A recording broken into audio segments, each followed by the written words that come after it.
एक बार उज्जैन के राजा विक्रमादित्य ने एक महाभोज का आयोजन किया। उसमें असंख्य विद्वान, ब्राह्मण, व्यापारी तथा दरबारी आमंत्रित हुए थे। भोज के मध्य में चर्चा चली कि सबसे बड़ा दानी कौन है।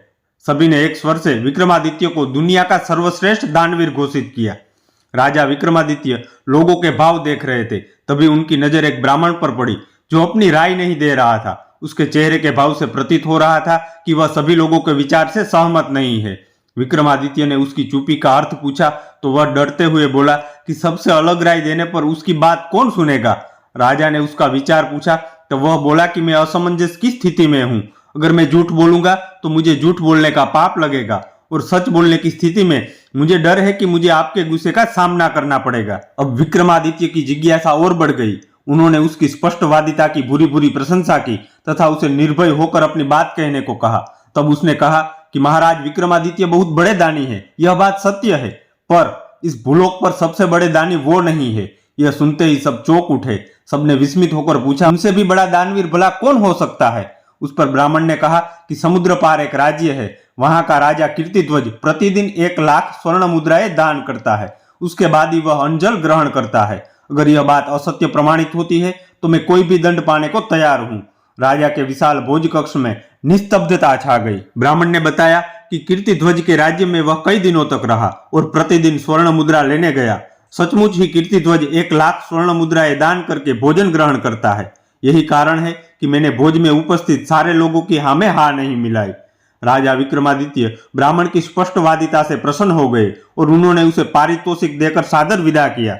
ब्राह्मण के जाने के बाद राजा विक्रमादित्य ने साधारण वेश धरा और दोनों बेतालों का स्मरण किया। जब दोनों बेताल उपस्थित हुए तो उन्होंने उन्हें समुद्र पार राजा कीर्तिध्वज के राज्य में पहुंचा देने को कहा।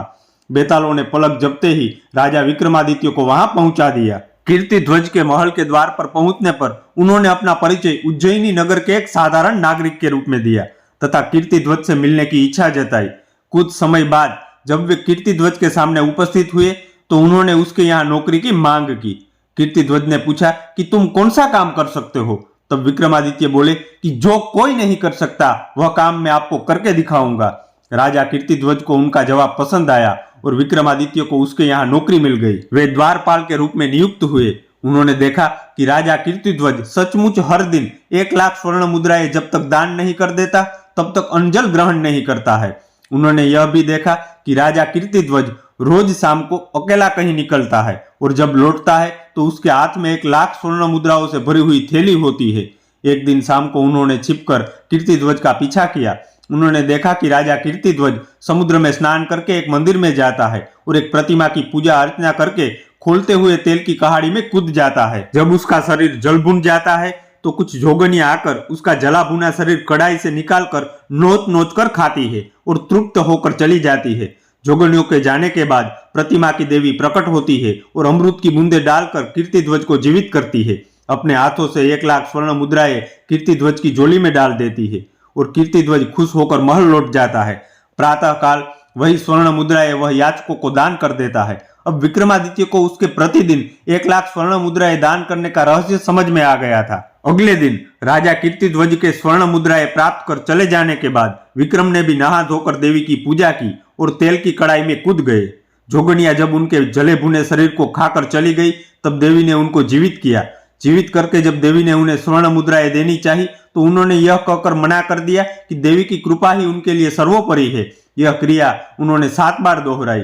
7वीं बार देवी ने उनसे बस करने को कहा तथा उनसे कुछ भी मांग लेने को कहा। विक्रमादित्य इसी अवसर की ताक में था। उन्होंने देवी से वह थैली ही मांग ली जिससे स्वर्ण मुद्राएं निकलती थी। जो ही देवी ने वह थैली उन्हें सौंपी, चमत्कार हुआ। मंदिर, प्रतिमा सब कुछ गायब हो गया। अब दूर दूर तक केवल समुद्र तट ही दिखाई दे रहा था। दूसरे दिन जब कीर्तिध्वज वहां आया तो बहुत निराश हुआ। उसका वर्षों का 1,00,000 स्वर्ण मुद्राएं दान करने का नियम टूट गया था। वह अन्न जल त्याग कर अपने कक्ष में असहाय पड़ा रहा। उसका शरीर क्षीण होने लगा।